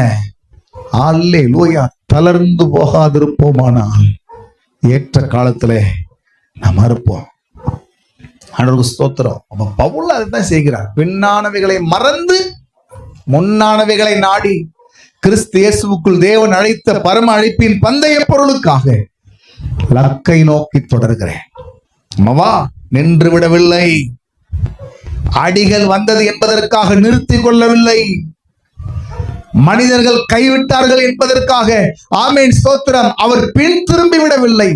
பின்னானவைகளை மறந்து முன்னானவைகளை நாடி, முன்னானவைகள் பந்தய பொருள் லக்கு, இதுதான் அவருடைய மனதில் இருந்த காரியம். அம்மாவா நான் என்ன சொல்றேன், நம்முடைய கடினமான காலங்கள்ல நாம் சந்திக்கிற கடினமான அனுபவங்கள்ல ஸ்தோத்திரம் அல்லேலூயா ஆமென் ஆமென் தளர்ந்து போய்விடக்கூடாது, தளர்ந்து போய்விடக்கூடாது. ஆண்டவருக்கு ஸ்தோத்திரம் உண்டாகட்டும். சீக்கிரமாய் நம்முடைய கடின காலங்களில் நாம் தளர்ந்து போகாமல் இருப்பதற்கு நமக்கு தேவையான சில காரியங்கள். ஆண்டவருக்கு ஸ்தோத்திரம் அல்லேலூயா. 6 குறிப்புகளை வைத்திருக்கிறேன். எவ்வளவு சீக்கிரமா சொல்ல முடியுமா சொல்லி ஆமென். அடுத்து கர்த்தருடைய பந்தி இருக்கிறது. ஆமென் ஸ்தோத்திரம். கவனியுங்கள். முதலாவது ஸ்தோத்திரம், இப்படிப்பட்ட ஏமாற்றங்களும் தோல்விகளும் வரும்போது நம்முடைய மனசு சொல்லுது, வேண்டாம்ப்பா போதும், அப்படிதானா, செஞ்சு போதும், ஜெபமணி போதும், ஊழியம் செஞ்சு போதும், இப்படி எண்ணங்கள் வருது. இப்ப வேதம் நமக்கு என்ன சொல்லுகிறது? அல்லேலூயா. இதுக்கு முன்னாடி நீ எப்படி செஞ்சே தெரியாது. சங்கீதம் 37:3 அங்கே ஸ்தோத்திரம், சங்கீதக்காரன் அல்லேலூயா அவனை வைத்து கர்த்தர் எழுத வைக்கிறார். கர்த்தரை நம்பி நன்மை செய், தேசத்தில் குடியிருந்து சத்தியத்தை மேய்ந்து கொள். கர்த்தரை நம்பி நன்மை செய், கர்த்தரை நம்பி நன்மை செய். அல்லேலூயா. ஆண்டவருக்கு ஸ்தோத்திரம். இதுவரைக்கும் நாம எப்படி வேணாலும் செய்திருக்கலாம். பிறர் மேல் வைத்த அன்பினால செய்திருக்கலாம், பிறர் மேல நம்ம பட்ட இரக்கத்தினால செய்திருக்கலாம். நான் உங்களுக்கு சொல்லட்டுமா, இந்த உலகம் உங்களுக்கு திரும்ப அதை உங்களுக்கு தராது. நீங்கள் காண்பிக்கிற நன்றிக்கு தக்கதாய் உங்களுக்கு இந்த உலகம் திரும்ப உங்களுக்கு நன்றியெல்லாம் இருக்காது, நன்றியெல்லாம் இருக்காது. நான் எப்பவும் என்னுடைய அனுபவத்துல நான் சொல்லுவேன், உங்களுக்கு விரோதமா ஒரு மனுஷன் எழும்புறான்னு வைங்களேன், நான் 1000 முறை சொல்லியிருக்கேன், அது உங்களுக்கு இப்ப நான் சொல்லவும் ஞாபகம் வரும். 2 கூட்டத்துல இருந்து வருவோம். ஒண்ணு, உங்களால நன்மை அடைந்த கூட்டத்துல இருந்து வருவோம். நீங்க தான் உதவி செஞ்சிருப்பீங்க, நீங்க தான் தூக்கி விட்டுருப்பீங்க, நீங்க தான் சப்போர்ட்டா இருந்திருப்பீங்க, சில கஷ்ட காலகட்டங்கள் நீங்க தான் கூட இருந்திருப்பீங்க. ஆனா அவன் தான் நமக்கு விரோதமா நிற்பான். 2வது, நம்ம யாருன்னே தெரியாது, நம்ம யாருன்னே தெரியாதுங்க, நம்ம யாருன்னு தெரியாது, நம்முடைய வழிகள் தெரியாது, நம்முடைய காயங்கள் தெரியாது, நம்ம பட்ட கஷ்டங்கள் தெரியாது. ஆனா பாருங்க, நம்ம தெரிஞ்ச மாதிரியே பேசிட்டு இருப்பாங்க ஆட்கள். கவனிச்சிருக்கீங்களா? ஆண்டவருக்கு ஸ்தோத்திரம். அவங்க யாருன்னு நமக்கு தெரியாது. ஆண்டவருக்கு மகிமை உண்டாகட்டும். புரியுதா உங்களுக்கு? இப்படிதான் இருப்பாங்க. சம்பந்தம் இல்லாத ஆட்கள் நமக்கு விரோதமா எழுப்புவாங்க, நம்மை பற்றி எங்கேயோ ஒரு மூலையில இருந்து பேசிக்கிட்டு இருப்பாங்க. அவர்களுக்கு ஒன்றும் தெரியாது நம்மளை பத்தி. ஆண்டவருக்கு மகிமை உண்டாகட்டும். நான் உங்களுக்கு சொல்றேன் ஸ்தோத்திரம். அல்லேலூயா. ஆமென். இங்கே சொல்லுகிறார், இங்கே நீ கர்த்தரை நம்பி நன்மை செய், கர்த்தரை நம்பி நன்மை செய். இப்ப நான் என்ன சொல்லுகிறேன்? அல்லேலூயா. நாம் கடின காலங்கள்ல இப்படிப்பட்ட சூழ்நிலைகள் வரும்போது ஆண்டவருக்கு ஸ்தோத்திரம், நம்ம தளர்ந்து போகாமல் இருக்க வேண்டுமானால் நமக்கு தேவை ஒரு விசுவாசம். ஆமாவா இல்லையா? நமக்கு தேவை ஒரு விசுவாசம். நான் செய்கிறேன், இதை எந்த மனுஷனையும் முன்வைத்து செய்யல, நான் கர்த்தரை முன்வைத்து செய்கிறேன். அல்லேலூயா. இதற்கான பலனை கர்த்தர் எனக்கு தருவார். அல்லேலூயா. ஆண்டவருக்கு ஸ்தோத்திரம். நீங்கள் இழந்தது, நீங்கள் விட்டது, நீங்கள் பண்ணின தியாகம், அல்லேலூயா, உங்களுடைய பெருந்தன்மையாய் நீங்கள் நடந்து கொண்ட விதங்கள் மனுஷன் திரும்பி செலுத்த மாட்டான். திரும்ப சொல்றேன், உங்களுக்கு திரும்ப செலுத்த மாட்டான், உங்களுக்கு நன்றியா இருக்க மாட்டான். அல்லேலூயா. ஸ்தோத்திரம். ஆமென். உங்களுக்கு நன்றியா இல்லாட்டாலும் பரவாயில்ல, உங்களை சும்மா கூட விட மாட்டான் மனிதன். ஏதோ ஒரு விதத்தில் உங்களை காயப்படுத்த ட்ரை பண்ணுவான். ஆனா இங்க வேதம் நமக்கு சொல்லுது, அல்லேலூயா. ஏன்னா நீ செய்து கொண்டிருக்கிற நற்கிரியை நிறுத்தி கொள்ளாத. இதுவரைக்கும் ஒருவேளை அந்த மனுஷனை மனசுல வச்சு செஞ்சிருக்கலாம், அப்படிதானா? எம்மையின் ஸ்தோத்திரம். இதுவரைக்கும் அந்த மனுஷன் மேல இருந்த பரிதாபத்துல, அந்த மனுஷன் மேல இருந்த அருமையின் ஸ்தோத்திரம் அன்புல, அந்த மனுஷன் மேல இருந்த நல்ல உறவுல, நல்ல அபிப்பிராயத்துல நீ செஞ்சிருக்கலாம். இனி அதை ஓரம் கட்டிட்டு நீ செய்யறத செய்து கொண்டே இரு. இப்ப நீ யாரை நம்பி செய்? கர்த்தரை நம்பி செய். அல்லேலூயா. ஆண்டவருக்கு ஸ்தோத்திரம். நீங்க அந்த இடத்துக்கு வந்துடணும், நீங்க அந்த இடத்துக்கு வந்துடணும். ஆண்டவருக்கு ஸ்தோத்திரம். எல்லா நேரத்திலையும் நாம செய்கிற கிரியைகளுக்கு இந்த உலகம் நமக்கு ஒரு அங்கீகாரத்தை தராது. இந்த உலகம் நமக்கு அங்கீகாரத்தை தராது. ஆண்டவருடைய நாமத்துக்கு ஸ்தோத்திரம் உண்டாகட்டும். என்ன சொல்ல வரேன்னா, இந்த உலகம் அப்படிப்பட்டது தாங்க. உங்களுக்கு இந்த உலகம் உங்களுக்கான அங்கீகாரத்தை கொடுக்காது, உங்களுக்கான மதிப்பை கொடுக்காது, நீங்கள் செய்த நன்மைக்கு நன்றியெல்லாம் இருக்காது. ஆனா வேதம் நமக்கு சொல்லுது, ஆண்டவருக்கு ஸ்தோத்திரம், நீ ஒரு மனுஷனை வச்சு உன் சுபாவத்தை மாற்றிக் கொள்ளுவாய், ஆனால் மொத்தம் அடிபட்டு போயிடும். அதனால நீ நன்மை செய்யறியா, உதவி செய்யறியா, ஆமென் ஸ்தோத்திரம், ஆதரவா இருக்கிறியா, இது எல்லாத்தையும் கர்த்தரை முன் வைத்து செய். அல்லேலூயா. கர்த்தரை முன் வைத்து செய். எந்த மனுஷனே இல்லை, எந்த மனுஷனே இல்லை. பவுல் நமக்கு அதைத்தான் சொல்லுகிறார், சங்கீதக்காரன் அதைத்தான் நமக்கு சொல்லுகிறார். ஆண்டவருடைய நாமத்துக்கு ஸ்தோத்திரம் உண்டாகட்டும். புரியுதா உங்களுக்கு நான் சொல்றது? கர்த்தருக்கு மகிமை, கர்த்தருக்கு மகிமை. கர்த்தரை நம்பி நன்மை செய்ய. புரியுதா உங்களுக்கு?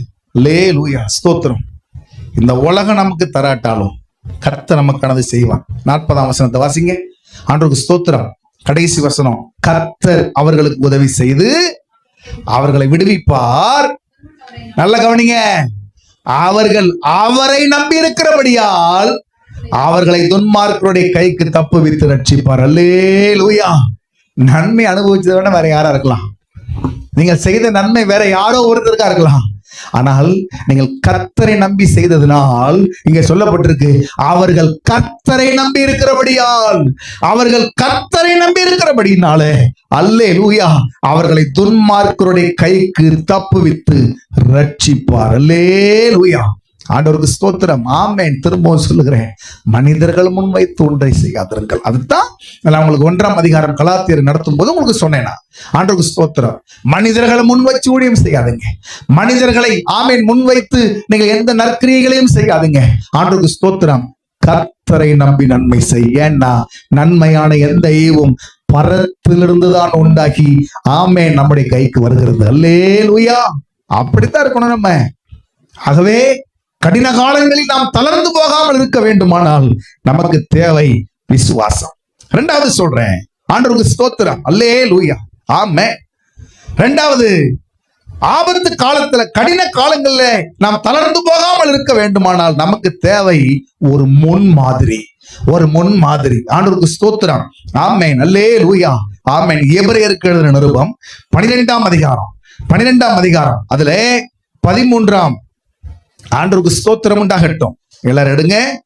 12ஆம் அதிகாரம் 3ஆம் வசனத்தை நாம் கவனிப்போமானால் இங்கே சொல்லப்பட்டிருக்கு பாருங்க.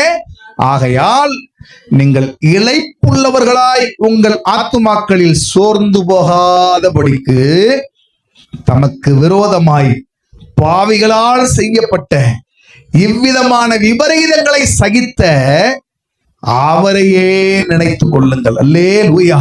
ஆண்டவருக்கு ஸ்தோத்திரம். நான் சொல்றேன், இந்த உலகத்துல நாம் ஆமென் ஸ்தோத்திரம் நம்பத்தக்க ஒரு முன்மாதிரி அப்படின்னா இயேசு.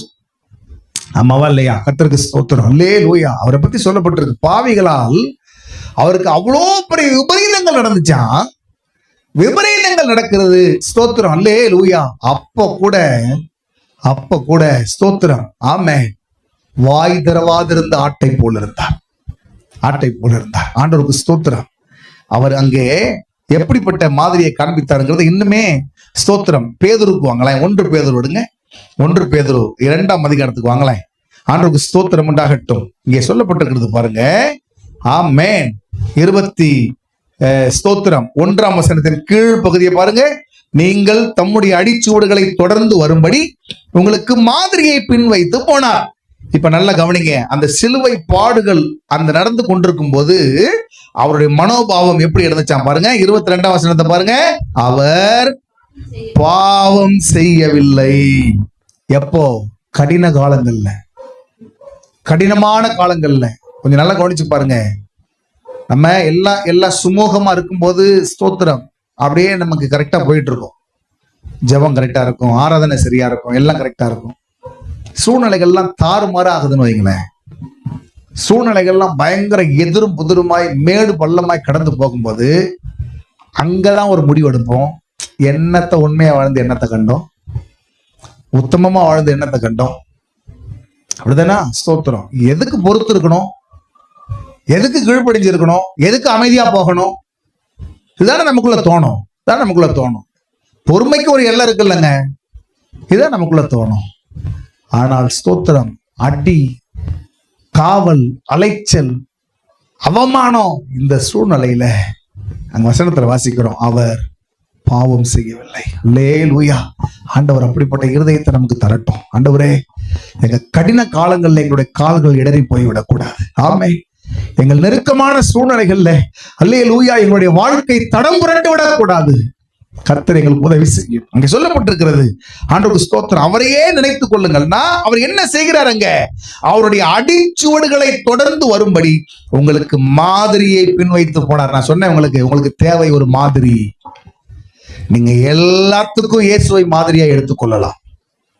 பரிசுத்தத்துக்கா, நீதிக்கா, உண்மைக்கா, உத்தமத்துக்கா, கீழ்ப்படிதலுக்கா, ஊழியம் செய்கிறதுக்கா, உற்சாகமா இருப்பதற்கா, வைராக்கியமா இருப்பதற்கா, ஆமீன், சோர்ந்து போகாம இருக்கிறதுக்கா, எல்லாவற்றுக்கும் ஆமீன் மாதிரி நம்முடைய ஆண்டவர். அங்க சொல்லப்பட்டிருக்கிறது, அவருடைய வாயிலே வஞ்சனை காணப்படவும் இல்லை. ஆமாவா? வஞ்சனை காணப்படவும் இல்லை. ஆண்டவருடைய நாமத்துக்கு ஸ்தோத்திரம். கடினமான காலங்கள்ல தான் நான் சொன்னேன், நம்முடைய நிதானத்தை நம்ம இழந்து போயிடுறோம். மோசையை குறித்து சொல்லப்பட்டிருக்கு. ஆண்டவர் மோசையை குறித்து அப்படி ஒரு சாட்சியை கொடுத்து வைத்திருக்கிறார். பூமியில் இருக்கிற சகல மனுஷரை பார்க்கிறோம், மோசே எப்படிப்பட்ட ஆளு? மிகவும் சாந்த குணமுள்ளவன். ஆனா ஒரு நாள் நிதானத்தை இழந்துட்டான். 106ஆம் சங்கீதத்தில் அவனை குறித்து சொல்லப்பட்டிருக்கிறது, அவன் ஆவியை விசனப்படுத்தினதுனாலே தன் உதடுகளினால் பதறி பேசினான். ஆவி விசனமாகுது பாருங்க, இல்லையா? டென்ஷன் ஆகும்போது, ஒரு நிலைமையை தாண்டி போகும்போது வார்த்தைகள்லாம் மாறி போயிடுதுல.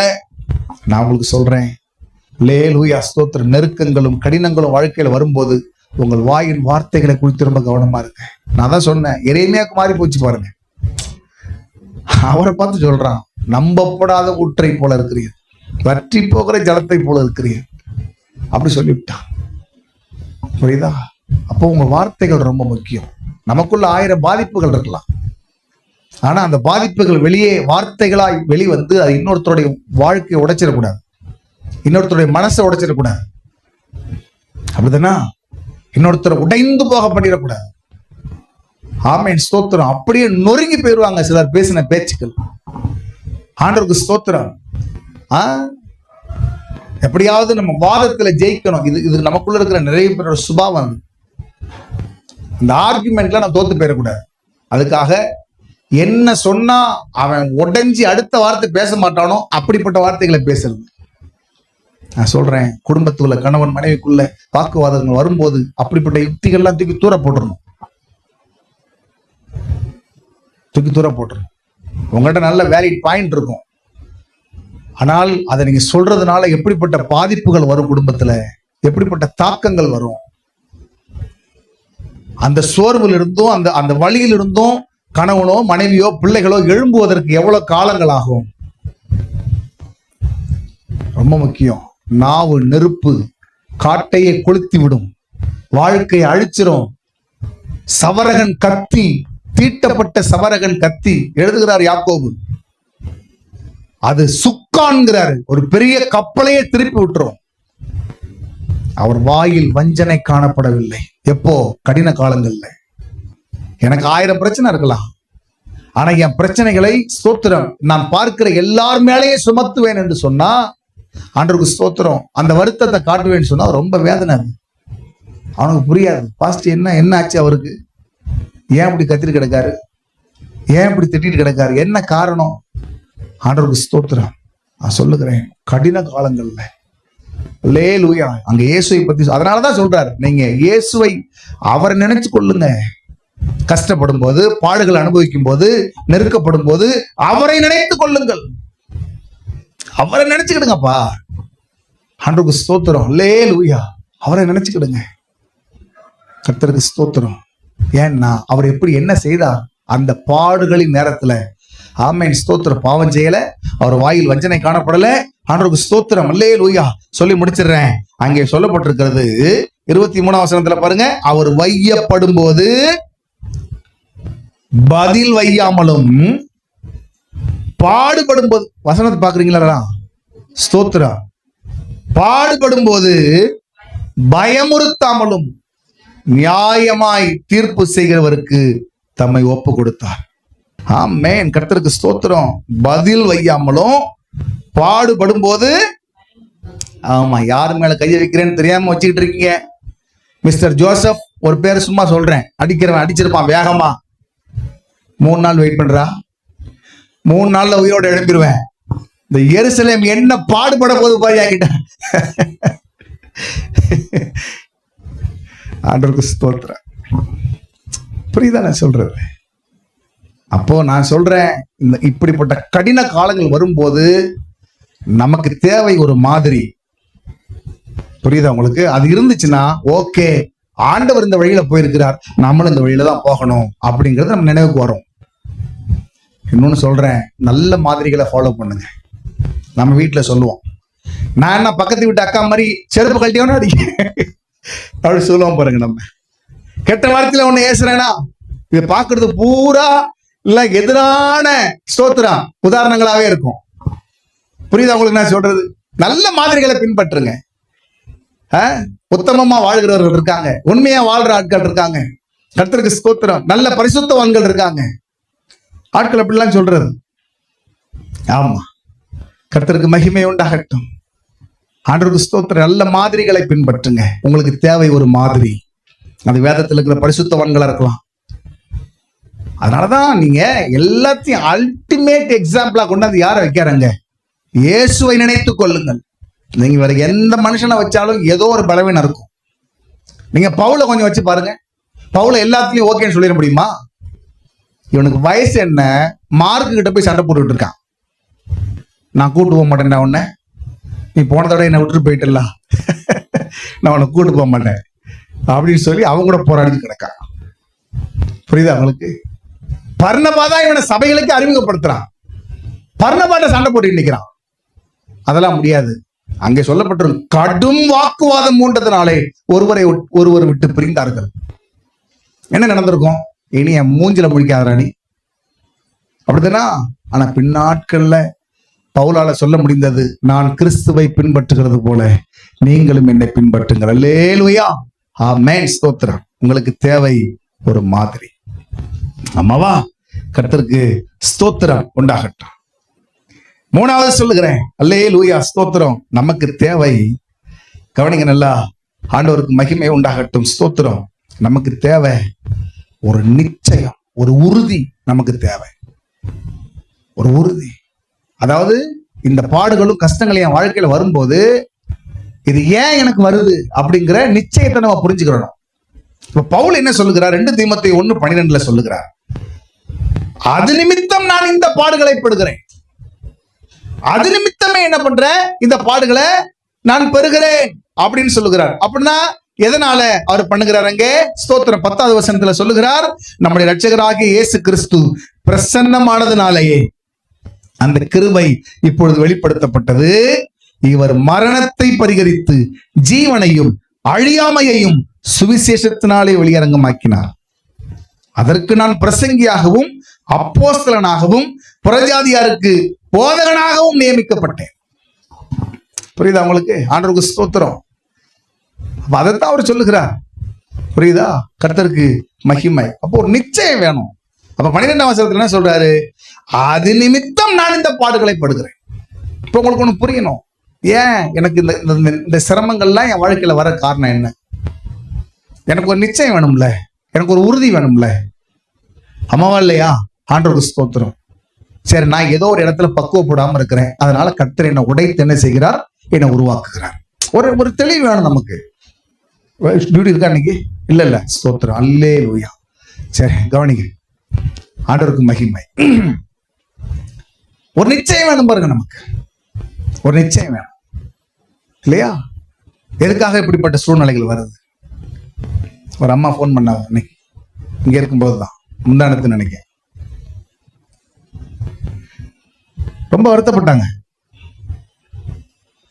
ஏசு ஏன் எனக்கு உதவி செய்ய மாட்டேங்காரு, யாருக்கோ செய்யறதா சாட்சிலாம் சொல்றாங்க. உங்களுக்கு புரியுதா? என்ன பிரச்சனைன்னா, அவங்க தம்பி பையன் ரட்சிக்கப்படாம இருக்கான், சர்ச்சுக்கு வராம இருக்கான். ஆனா அவனை பத்தி எனக்கு தெரியும், அவன் ஒரு பொறுப்பு இல்லாம ஒரு ஊதாரியா தெரிஞ்சிட்டு கிடக்கான். அந்த அம்மாவுக்கு முடிஞ்ச வரைக்கும் ட்ரை பண்ணேன், சில காரியங்களை சொல்றதுக்கு, பிறகு முடியல. ஆண்டவருக்கு ஸ்தோத்திரம். நேர்ல போனதான் சொல்லணும். புரியுதா உங்களுக்கு? அப்ப நமக்கு புரியணும், ஏன் இப்படிப்பட்ட அனுபவங்களை கர்த்தர் என் வாழ்க்கையில் அனுமதிக்கிறார், ஏன் இப்படிப்பட்ட பாதைகளை எனக்கு அவர் அனுமதிக்கிறார். அதை குறிச்ச ஒரு நிச்சயம் இருந்துச்சுன்னா நம்ம ஓடிக்கிட்டே இருப்போம். பவுல் அப்படிதான், அவனுக்கு தெரியும். அதான் சொல்லுகிறாருங்க, அடிகளும் கட்டுகளும் வைக்கப்பட்டிருக்கிறதுன்னு சொல்லிட்டு அடுத்து என்ன முடிக்கிறாருன்னா, ஆகிலும் இவைகள் ஒன்றையும் குறித்து நான் கவலைப்படேன், என் பிராணனையும் அருமையாக எண்ணேன், கர்த்தராகிய இயேசுவினிடத்தில் பெற்ற ஊழியத்தை நிறைவேற்றவே விரும்புகிறேன். உங்க விசுவாச வாழ்க்கையில் வருகிற போராட்டம் காரணத்தை கண்டுபிடிச்சிருங்க. உங்களுக்கு கர்த்தரை வெளிப்படுத்துவாருன்னா பேசாம இருங்க. ஆண்டவருக்கு ஸ்தோத்திரம். அதே நேரத்துல பேதுரு எச்சரிக்கிறார், நீங்க பாவம் செஞ்சு அடிபட்டா அதுக்கு கர்த்தர் பொறுப்பு கிடையாது. நீங்க தப்பு செஞ்சு பாடு அனுபவிச்சீங்கன்னா அது கர்த்தர் பொறுப்பு கிடையாது. அதே நேரத்துல தேவன் உங்களை ஏதோ ஒரு விதத்துல உங்களை உருவாக்குவதற்கோ, உடைப்பதற்கோ, உங்களை அடுத்த நிலைக்கு கொண்டு போவதற்கோ, உங்களை பயன்படுத்துவதற்கோ, இன்னும் உங்களை ஆசீர்வதிப்பதற்கோ ஸ்தோத்திரம் தேவன் ஒரு காலத்தை ஆமீன் ஒரு சூழ்நிலை அனுமதிக்கிறார். ஆனா அந்த நிச்சயத்தோடு ஆமீன் நீங்கள் கர்த்தரை சேவியுங்கள். ஆண்டவருக்கு ஸ்தோத்திரம். யோபுக்கு அந்த நிச்சயம் இருந்துச்சு. சார் அவன் உடம்புல எல்லாம் இழந்து போயிட்டான், ஆரோக்கியம் போயிருச்சு. நம்ம உடம்புல ஸ்தோத்திரம் ஆமேன் அரிப்பு இருந்தா நகம் இருக்கிறது சுரண்டி கொள்ளுவோம். அவனுக்கு அங்க நகம் கூட இல்ல, ஓட்டை எடுத்து சுரண்டி கொண்டான். உடல் முழுசும் அவனுக்கு ஆமேன் ஸ்தோத்திரம் அங்க வீணா போச்சு. உடல் முழுவதும் வீணா போச்சு. அப்படிப்பட்ட நிலைமையில சொல்றான், எனக்கு குறித்திருக்கிறதை அவர் நிறைவேற்றுவார். அல்லேலூயா. இன்னொரு இடத்துல சொல்றான், ஆமென், அவர் என்னை சோதித்த பின் நான் பொன்னாக விளங்குவேன். அல்லேலூயா. ஆண்டவருக்கு எப்படி இதுதான் நிச்சயத்தோடு வாழ்ற வாழ்க்கை. இந்த கடின காலங்கள் வரும்போது ஸ்தோத்திரம் அல்லேலூயா உங்களுக்கு ஒரு நிச்சயம் வேணும். கர்த்தர் ஏதோ ஒரு நோக்கத்திற்காக இதை என் வாழ்க்கையில் அனுமதிக்கிறார். இவைகள் எல்லாம் ஒரு நாள் மாறும். இவைகள் எல்லாம் ஒரு நாள் மாறி அல்லேலூயா ஸ்தோத்திரம் ஆமென் என் வாழ்க்கையில நான் எழும்புவேன். அதனாலதான் பவுலுடைய அனுபவத்துல நான் திரும்ப திரும்ப ஏன் பவுல சொல்லுகிறேன், ஆண்டவருக்கு ஸ்தோத்திரம், இந்த நிருபங்களை எல்லாம் அவர் தான் எழுதுகிறார். அவருக்கு இருந்த நிச்சயம் என்ன தெரியுமா? அவர் சொல்லுகிறார், இது முதல் எனக்கு நீதியின் கிரீடம் வைக்கப்பட்டிருக்கிறது. பிலிப்பியர்ல சொல்லுகிறார், எனக்கு பந்தய பொருள் வைக்கப்பட்டிருக்கிறது. 1 கொரிந்தியர் 9ஆம் அதிகாரத்துல சொல்லுகிறார், அழிவில்லாத கிரீடம் நமக்கு உண்டு. நிச்சயத்தோட ஓடுறது அப்படின்னா அர்த்தம் என்ன? நான் இன்னைக்கு ஓடுறேன், இன்னைக்கு பிரயாசப்படுறேன், ஆனா ஒரு நாள் இதுக்கான பலன் எனக்கு கட்டாயம் வரும். அல்லேலூயா. ஆண்டவருக்கு ஸ்தோத்திரம். என் கஷ்டத்தின் மத்தியிலையும் எனக்கு இருக்கிற 1000 தேவைகள் மத்தியிலே எனக்கு கர்த்தருக்கு கொடுக்கிறேன். இதற்கானதை கர்த்தர் திரும்ப பல மடங்கா எனக்கு அவர் தருவார். அல்லேலூயா. என் சரீர பலவீனத்தை நிமித்தமும் நான் ஆண்டவருக்கு இந்த ஊழியம் செஞ்சுட்டு இருக்கேன், ஆனாலும் இதற்குரிய நன்மை என் வாழ்க்கையில வரும். ஆமென். அல்லேலூயா. ஒரு நிச்சயத்தோட ஓடணும்.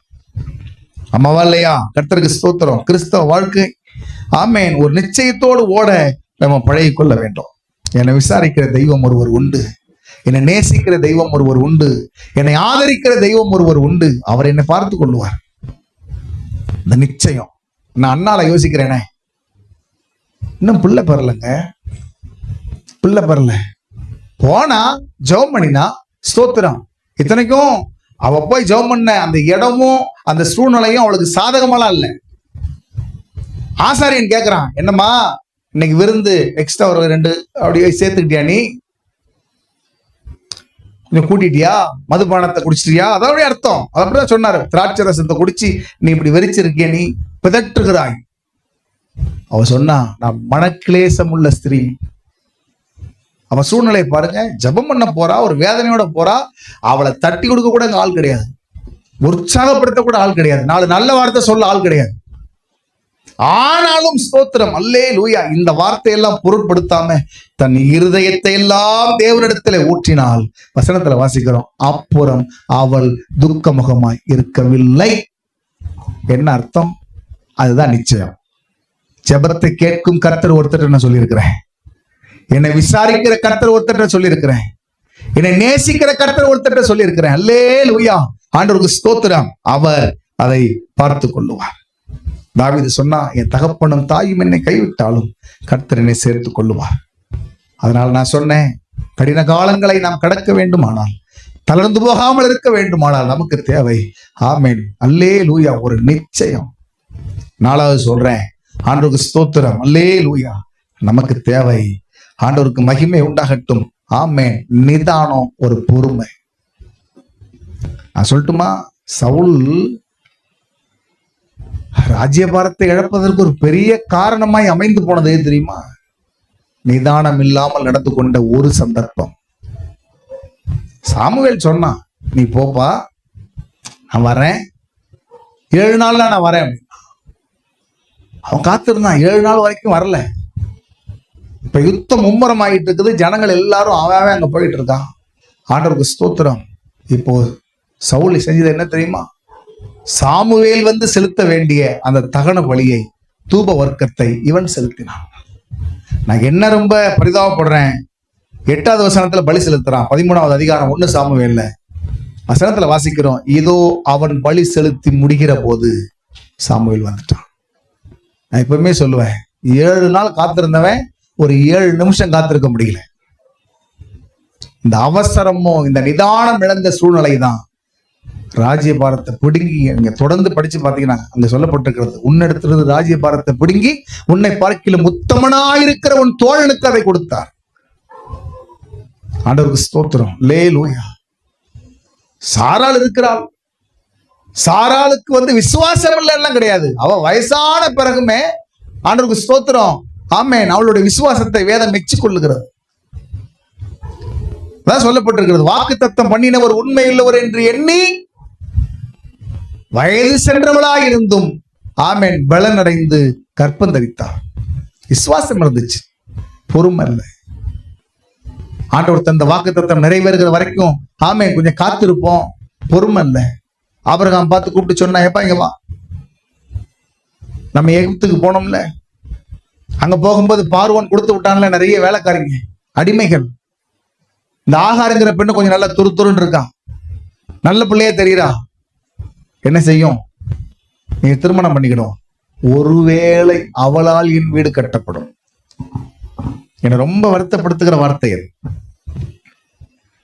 ஒருவேளை அவளால் என் வார்த்தை என்னுடைய வீடு கட்டப்படும். கட்டப்பட்டுச்சா? என்னைக்கு வந்தாலும் அன்னையில இருந்து அத்தனை பிரச்சனைகள் குடும்பத்துல.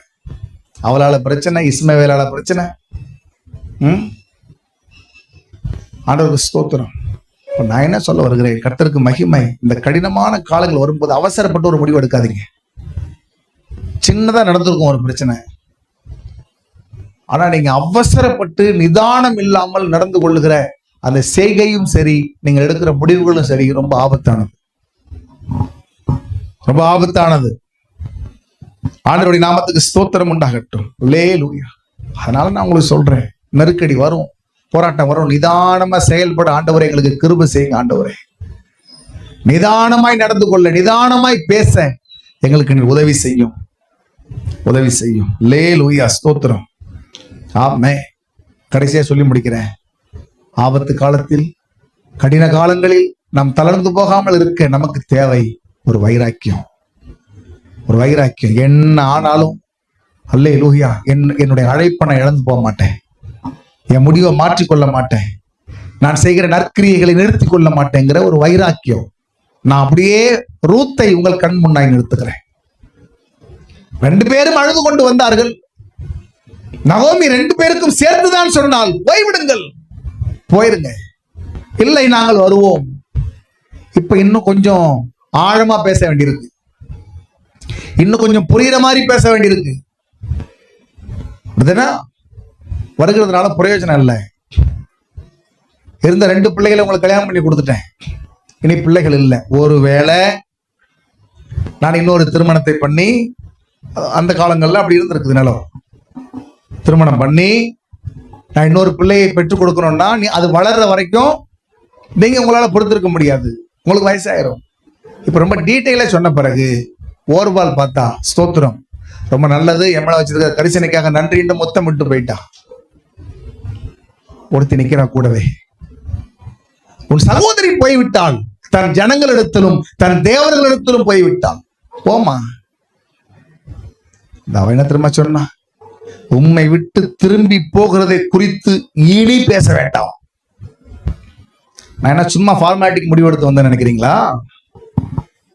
சும்மா கடமைக்கு நாங்களும் வருவோம்னு சொன்னீங்க நினைச்சீங்களா? இதை நீங்க ஆண்டவரோடு ஆமேன் ஸ்தோத்திரம் பண்ணுகிற உடன்படிக்கையை வைத்து நீங்க பார்க்கணும். நம்ம நிறைய நேரத்துல எல்லாரும் சொல்றாங்க, நம்மளும் சொல்றோம், ஆமா ஆண்டவரே உமக்காக இப்படி வாழ்வோம், இப்படி நாங்க செயல்படுவோம், இப்படி ஊழியம் செய்வோம், எல்லாரும் சொல்றாங்க. அல்லாட்ட சில நேரத்தில் ஊழியக்காரர் உங்களை சொல்ல வைக்கிறாரு. ரூத்தோட வைராக்கியம் அப்படிப்பட்டது அல்ல. ஃபார்மாலிட்டிக்கு எடுத்த முடிவு கிடையாது, கடமைக்காக எடுத்த முடிவு கிடையாது. ஓர்வாலும் சொல்லுகிறாள், நாமளும் சொல்லுவோம், அப்படி என்று எடுத்த முடிவு கிடையாது. அது எடுத்த முடிவு கிடையாது. ஆண்டவருக்கு ஸ்தோத்திரம். அவள் சொல்றா, நீ போகிற இடத்துக்கு நான் வருவேன், நீ இருக்கும் தங்கும் இடத்தில் நான் தங்குவேன், நீ செத்து போனா நானும் செத்து உமக்கு அண்டையிலேயே நான் அடக்கம் பண்ணப்படுவேன். ஒரு வைராக்கியம்.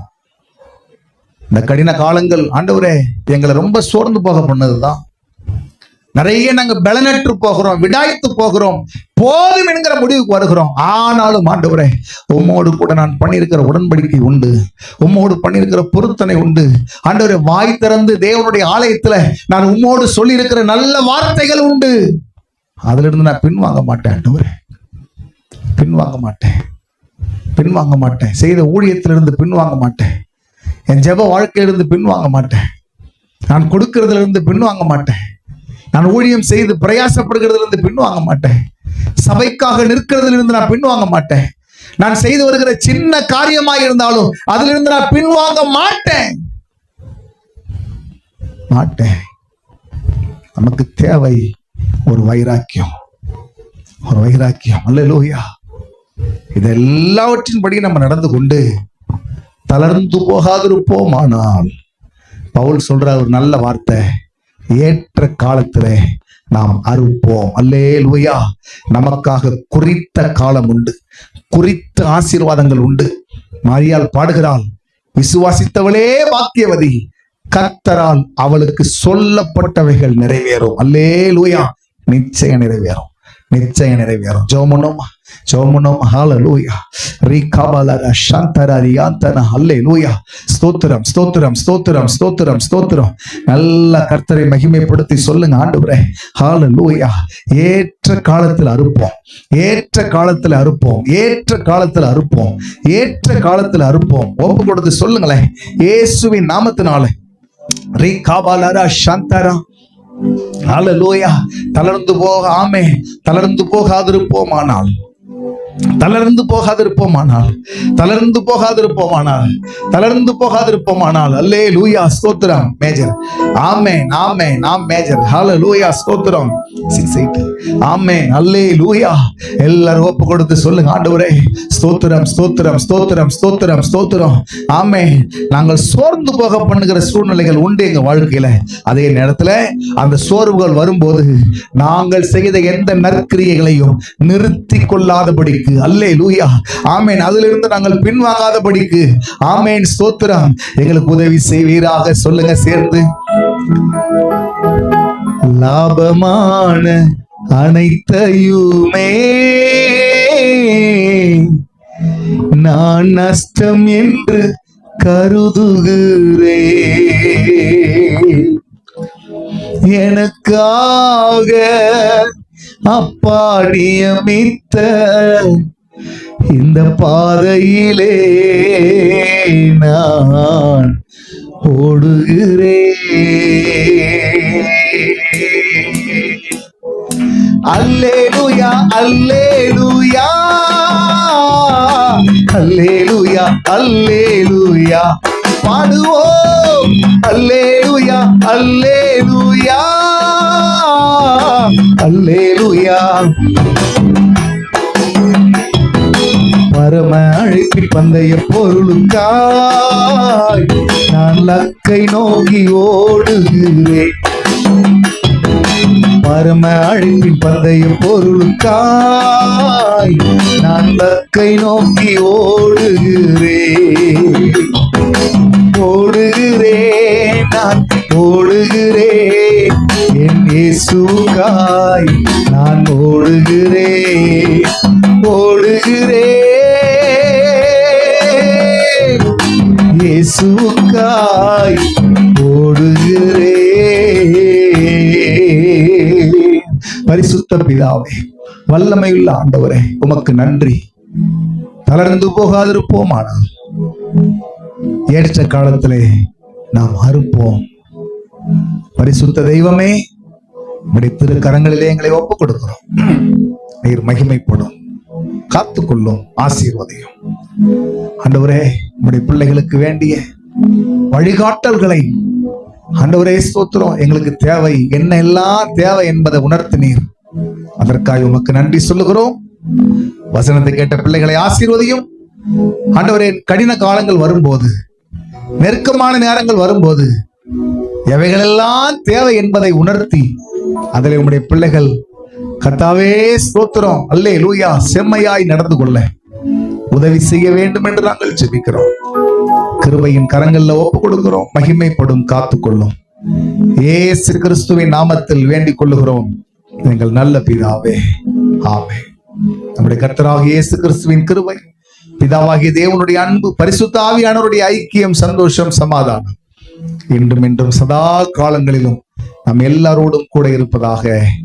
ஆமென். சேர்ந்து சொல்லுங்கள், என் ஆத்துமாவே கர்த்தரை ஸ்தோத்திரி, என் முழு உள்ளமே அவருடைய பரிசுத்த நாமத்தை ஸ்தோத்திரி. என் ஆத்துமாவே கர்த்தரை ஸ்தோத்திரி, கர்த்தர் செய்த சகல உபகாரங்களையும் மறவாதே. ஆமென்.